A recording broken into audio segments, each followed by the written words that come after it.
Hi, I'm Dr. Mitzi Krockover, and welcome to Beyond the Paper Gown. This episode is really near and dear to my heart because it covers a topic that I, and most likely many of you, understand so well. The feeling of never having enough time, having a to-do list that's never done, and taking a backseat to almost everyone and everything before you take care of yourself. Well, you probably know that that's a recipe for poor health. It also makes it difficult for us to show up for our jobs, our families, and perhaps most importantly, for ourselves. Well, thank goodness for our guest today. She too found herself struggling with all of her responsibilities as a mom and a professional until it was too much. She saw many others were having a similar experience, so she studied the problem and created a company based on that research to help women prioritize themselves while still being able to care for others and do their work. Her company also helps employers make the workplace more supportive for caretakers.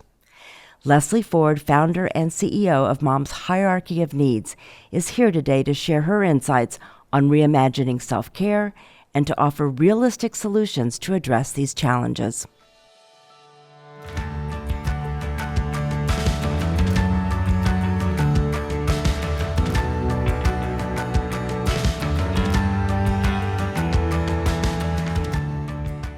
Hi, welcome to Beyond the Paper Gown. I'm Dr. Mitzi Krockover, and I can't be more pleased to introduce and welcome our guest today. Leslie Forde is CEO and founder of Mom's Hierarchy of Needs. Hello, Leslie. Welcome. Thank you. It's lovely to be here. You and I literally just met at the Women's Health Innovation Summit in Boston just a few weeks ago. And when you told me what you were doing and what your company does, I was immediately fascinated. Please tell us what the Mom's Hierarchy of Needs is. Absolutely. Well, the hierarchy itself, a lot like Maslow's hierarchy of needs, is a pyramid. And unlike Maslow's, I think what's different is that at the base, the items that are foundational for moms, like our children's health and milestones and their activities and well-being. The next layer would be our household responsibilities, and the layer after that would be our professional roles. Those foundational items are not linear. We have to kind of, revisit them and circle around them at all times. The aspirational categories at the top are all of the things that we would do for our mental, physical, and emotional health. So in my paradigm, that includes things like sleep and nutrition, Amen. Stress management, fun, learning, development, healthy relationships with other adults. But what I discovered quite by accident as I experienced burnout after I returned to work from my second maternity leave, that the reason it's so challenging for us to make time for our mental, physical, and emotional health after having kids. It's because the things that we really prioritize in the bottom 2/3 of the hierarchy, they're never done. You can't kind of check off the box and say, children's milestones, done. Household responsibilities, done. Right. And, before we have children, we're kind of conditioned that anything that we would do for our health or well-being or even our interests and development are the types of things we do in our discretionary time. But if you're caring for children, or even if you're caring for an older person as well, you probably don't have discretionary time. And if you do, it's highly fragmented and unpredictable, which makes it incredibly challenging to set or maintain healthy routines. And what happened to me happens to a lot of women. I found that I was eroding and my family was flourishing. And I was pouring all of this energy into their care and well-being and into my career, but it was hollowing me out and I couldn't understand why. And that's what led me to kind of my aha moment of realizing that there was a mom's hierarchy of needs. And then after a lot of time and research, understanding why it's so challenging to make this space at the top. First of all, I resonate with everything that you're saying, and I have so many other questions that we're going to get to. And you mentioned research. So, because what you're doing is really based on the evidence that you've uncovered. So talk a little bit about that. Absolutely. I began my career, now more than 25 years ago as a market researcher. And it is kind of the hallmark of how I manage through uncertainty, unpredictability, or any kind of chaos. So I decided this would be the same thing. And I decided to kind of apply this lens of research to what felt at the time like a very personal problem. Of course, I learned that it was not at all a personal problem, right. And that it's, something that most, overwhelmingly that mothers experience, and even women more broadly experience when they have caregiving responsibilities, or even in some cases, just, career responsibilities. And in the first study, which was very qualitative, I had about 150 moms who responded and helped me adjust the categories to what it looks like now. And in the past 7 years, I've been really examining through all of my research studies this intersection between stress, self-care, which is, all of the things that we would do for our preventative health, and growth. And why are they in conflict with each other as often as they are? What are the individual or personal reasons that this problem exists? And then what are the broader societal and structural reasons? And what can we do, right? Because ultimately, a lot of the structural challenges, although they're significant, they're not things that we can change in our lifetimes, at least not by ourselves. So I try to share practical advice that will help us move forward, whether it's today or this month or this year, in addition to educating women in particular about the systems challenges and how that intersects with their personal experience and what steps they can take as a result of the limits we have. That's a pretty broad agenda. Talk a little bit about the specifics or some of the more interesting findings that you uncovered in those different areas. Oh, absolutely. There's so much that I've discovered that is, I think, fascinating and sometimes infuriating. But, as I kind of mentioned around discretionary time, that's at the heart of this. And women have very little discretionary time if they're caring for others. And because it's unpredictable, you could have all the willpower in the world and you could decide you're going to go out for that run, or you're going to call that friend, or you're going to pursue that PhD program, whatever it is. And all those good intentions might take you to the door, and then somebody, wakes up or throws up on you, or the school calls, or, any number of things can happen that completely disrupt your schedule. And because women are still disproportionately responsible for the overwhelming majority of unpaid work in the home and the overwhelming majority of unpaid work in society, it means that we are highly interruptible. And that has a huge consequence on our health and well-being. In the context of preventative health, what I also learned is that in one of my earlier studies, 9 times out of 10, when moms want to take time for their own care, when they want to unwind, it's something that they want to do by themselves. Yes. And I mean, because sometimes you can't even go to the bathroom by yourself. Exactly. And it's like, it's something they want to do by themselves. So again, back to the dilemma, we have a huge childcare crisis in this country. Even people who can afford it can't find it in many cases. And if you're on point for the majority of childcare and the majority of household responsibilities, that kind of leaves you with, before work if you're in the paid workforce, or after your children are asleep. So those windows are tiny, and those windows are fraught with complexity. So what happens? It's the, oh, someday I will Yeah. return to my daily walk or my daily workout, or wow, I will get to that colonoscopy or mammogram someday, Right. but right now it's too busy. So a lot of the downstream effects, that you've experienced, as a professional, as a medical professional, as a doctor, I see the early stages of self-neglect. And that because we're conditioned to be pleasing and deferential, And a lot of, selfless. and selfless, because that's what's praised. The bottom 2/3 of the hierarchy, if you look at your social media feed at any given time, I tell people to do this, you're going to see service work. You're taking care of your family, you are off on a business trip, you're in service to someone.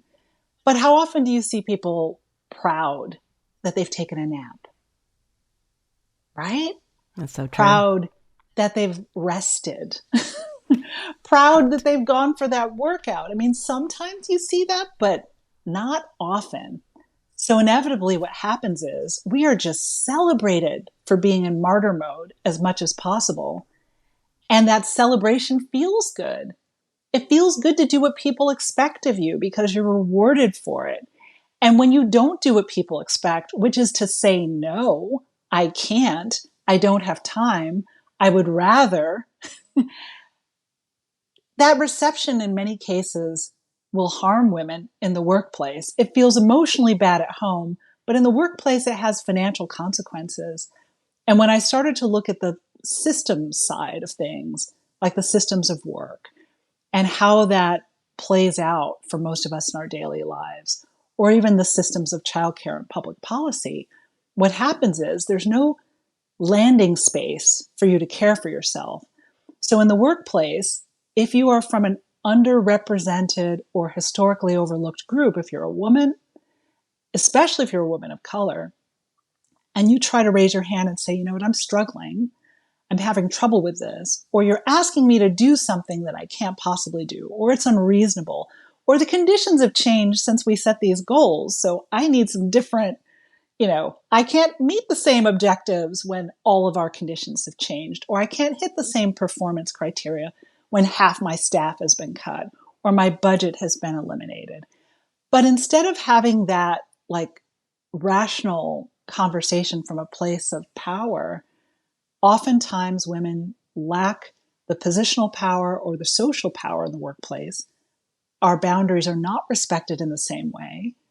So what will happen is after her kids go to sleep, as this was the case for me for many, many years, she'll get right back onto that email and she'll get right back onto those messages, and she will continue to want to be responsive to her colleagues, to her manager, to her work requirements, in addition to then perhaps staying up another hour or two to make sure the counters are clean and the floors are swept and that lunches are made, Right. and that, appointments are scheduled and that everything is done.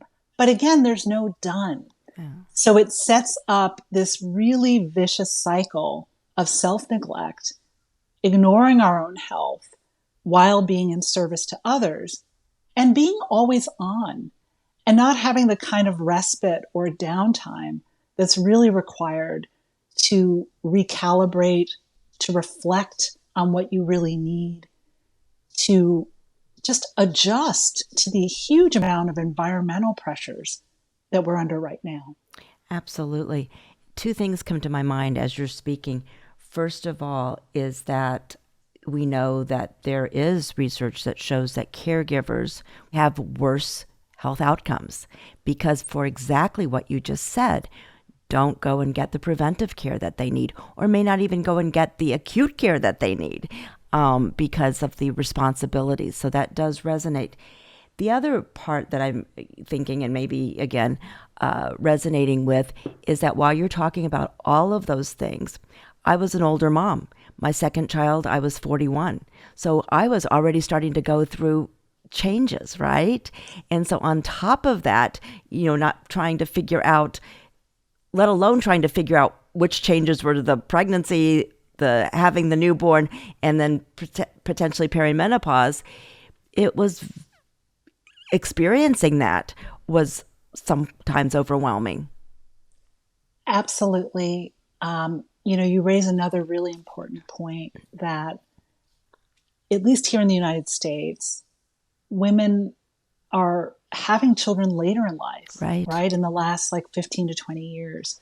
And by age 44, it's around like 85 or 86% of women become mothers.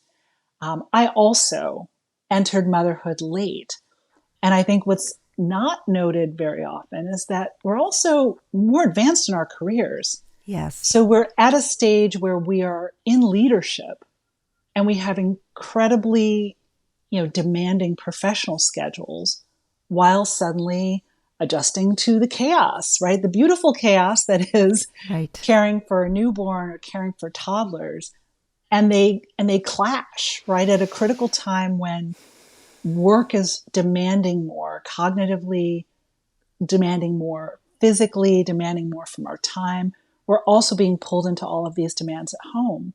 And, from a perimenopause standpoint, and I've been fortunate to interview some incredible doctors and scientists over the years, what we also find is that not only do you have physical changes, right, that are affecting your ability to get good rest and sleep, right, which of course hormonal Exactly. change can do that. You As can a also newborn. as can a newborn, exactly. Well, and then there's all these environmental factors. I had I had a mom tell me like a couple weeks ago that her dog can't sleep. And because the dog can't sleep, she can't Oh, sleep. gosh. And so if your partner is not a good sleeper, Right. if your children are at any stage in their natural developmental cycles, and that's if you're blessed with children that follow normal developmental cycles, and they can't sleep, and suddenly you are also experiencing more hormonal change and disruption, right? It's a recipe for just a decade or more of exhaustion. And that exhaustion, as you well know, right, erodes whatever physical resilience we might need to overcome stressors, to overcome illness, right? At the foundation of our health is getting that kind of sleep and restorative rest. And for a lot of a lot of women, that's not happening due to caregiving. And you mentioned other, stress-related illness. Women are at greater risk, as I'm sure you already know, for anxiety and depression, just biologically Exactly. speaking. And then you add care. What I see in my studies is moms feel trapped. I see a disturbing amount of suicidality in my studies. Moms feel like they have to be in service and on from the moment they wake up until the moment they go to sleep. They feel like they don't have options for breaks, especially if they're socioeconomically in the margins and cannot afford paid childcare or paid support, or they're in an essential work job where they Right. have very little control over their location or over their schedule. So you have all of these external pressures along with all the internal changes that really conspire to damage our health, damage our mood, damage our emotional resiliency. And this crisis really has a ripple effect through families. So I'm very Health for Moms is my ministry. And I'm just so passionate about letting moms know that all of these things are happening and you're not imagining it. But there are steps you're going to have to take to disrupt the parts of the pattern that you can disrupt. And that does involve self-care. And that involves setting boundaries. It involves saying no when it's extremely uncomfortable to say no. It involves, in many cases, doing less than you want to do, or even that you might be capable of doing, or that you might perceive you're capable of doing, to manage the very physical nature of our lives, right? Like we are not machines. We try to work like robots. We're socialized to work like robots. Absolutely. So enter your organization and you have some solutions. Yes, So tell us about those. absolutely.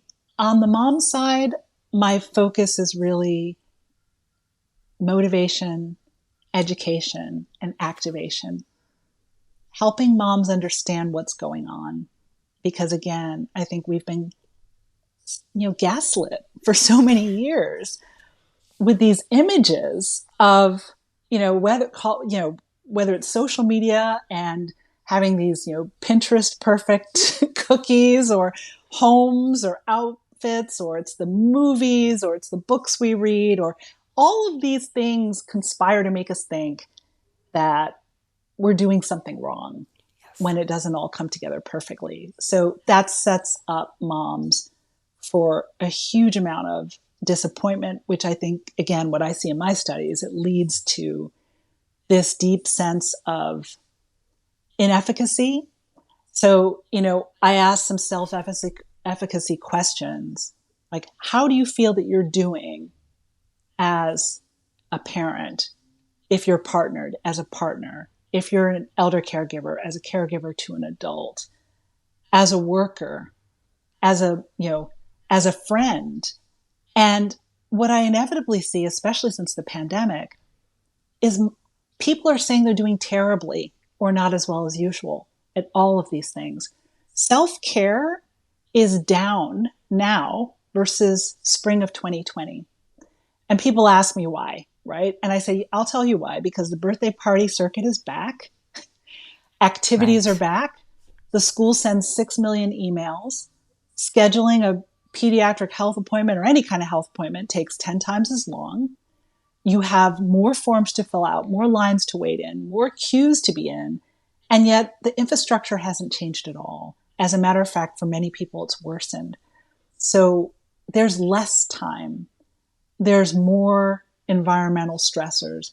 There's very real social justice challenges, very real economic challenges, inflation. So all of these things are kind of leading moms to feel just beaten down Sure. and less able or willing to care for themselves. So what I explain to moms on that side of things, I have an app called Time Check where they can actually just check in with themselves. It's like, how much time are you spending? And I tell them it doesn't have to be an hour. It doesn't even have to be a half hour. If you can spend 5 minutes taking a few deep breaths and splashing some water in your Right. face, like, good. That's a Sure. start.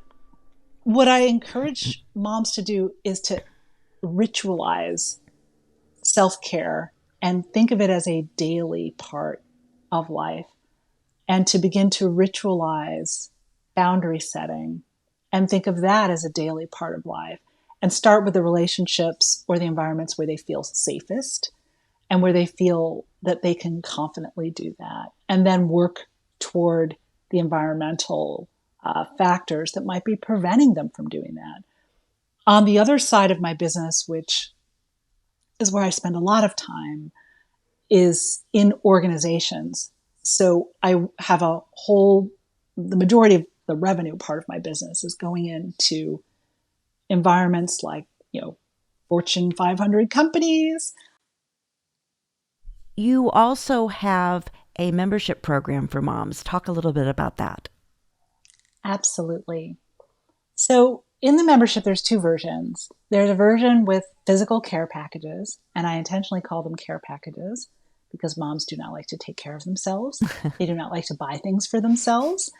But the care packages are these like beautiful little gift packages, all from primarily BIPOC owned, sustainable, woman led businesses that are just intended to surprise and delight them, so that there's a positive trigger that says, oh, this candle arrived. I guess I should sit and light it. And I should take a moment for myself. It's great. So that's the intention there. And then there's a digital only version, but we have every month a digital care package with some sort of systems thinking guide, everything from when should you say yes or no to a volunteer assignment? I will tell you that almost every meal train, PTO meeting, school committee meeting, anything, if you go, it's 95% moms. And it's okay. We are generous. We are loving. We care about the world around us. But there are times when volunteering away all your time isn't good for you.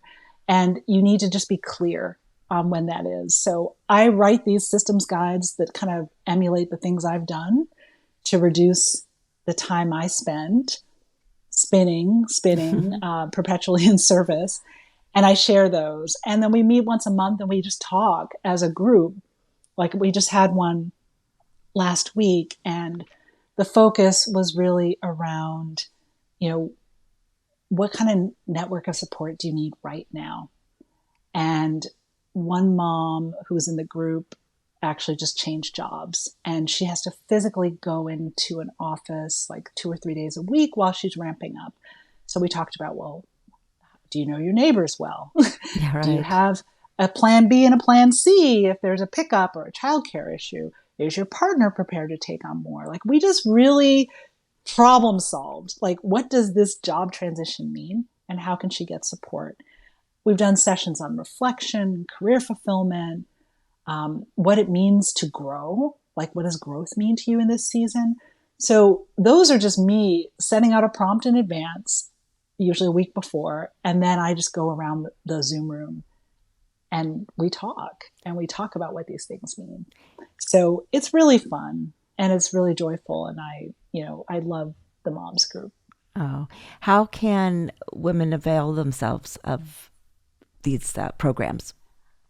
Momshierarchyofneeds.com.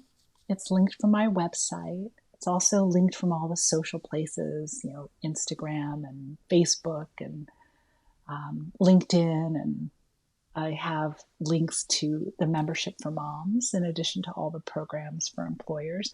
But there's also a ton of free resources for moms, like the Time Check app. There's a free version. In the membership version, you get to set goals and you have some additional tools available to you, but the free version's fantastic. People love it.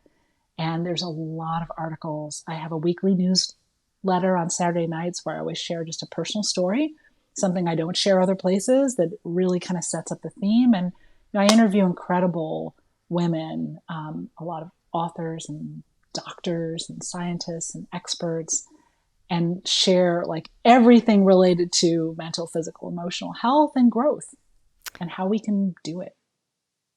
So what did I not ask you that you wanted to make sure we covered today? You asked amazing questions. Thank you. I guess what I would say to the mom who thinks that she should have it all figured out because she's really gifted, talented, educated, whatever the case may be, because I know there's a lot of high performers on this podcast. Sure. It's often those moms who feel the most guilty or the most angry or the most self-repressed or the most self-loathing because they feel like they should have an answer. Right. But what I've seen is regardless of the level of privilege, regardless of the socioeconomic level, regardless of the type of job, moms across the board are struggling with these problems right now. And it's not just the workload. It's not just the caring for your kids and all the spinning around that we do in the home and all of the hours that we put into our careers. It's the cognitive load, which we don't talk about very much.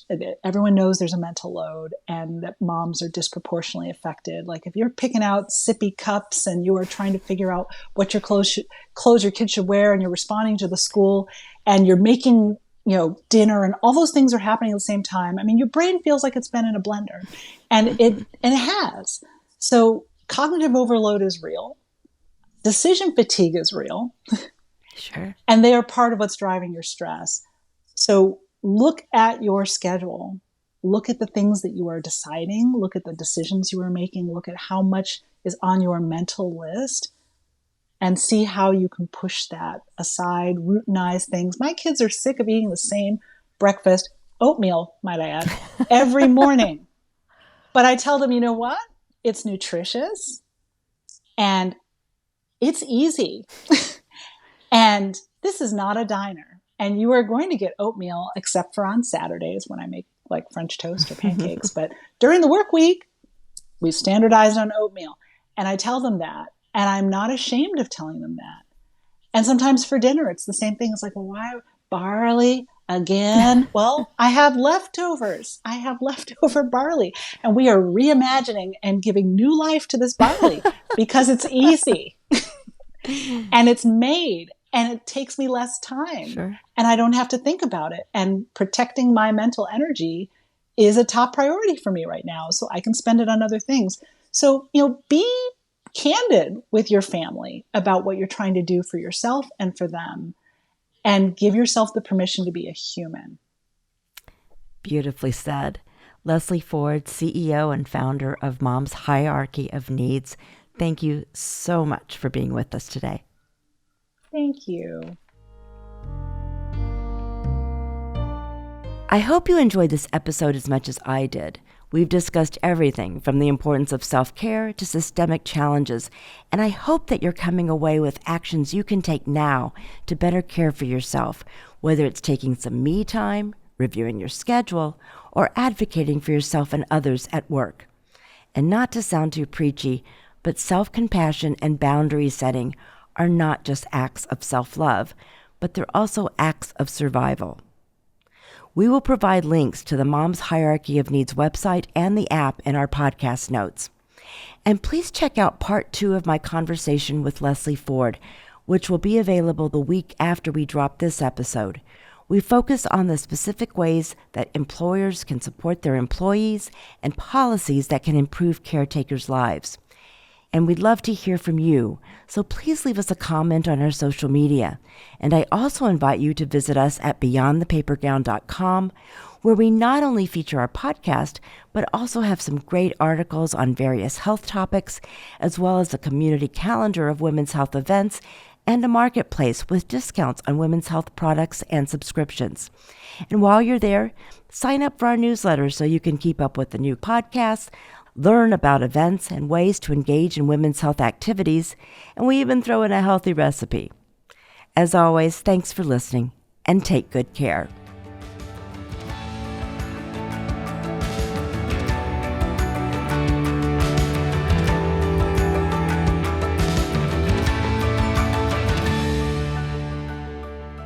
Our podcast is produced by Patrick Shambayati and me, and our associate producer is Kyla McMillian.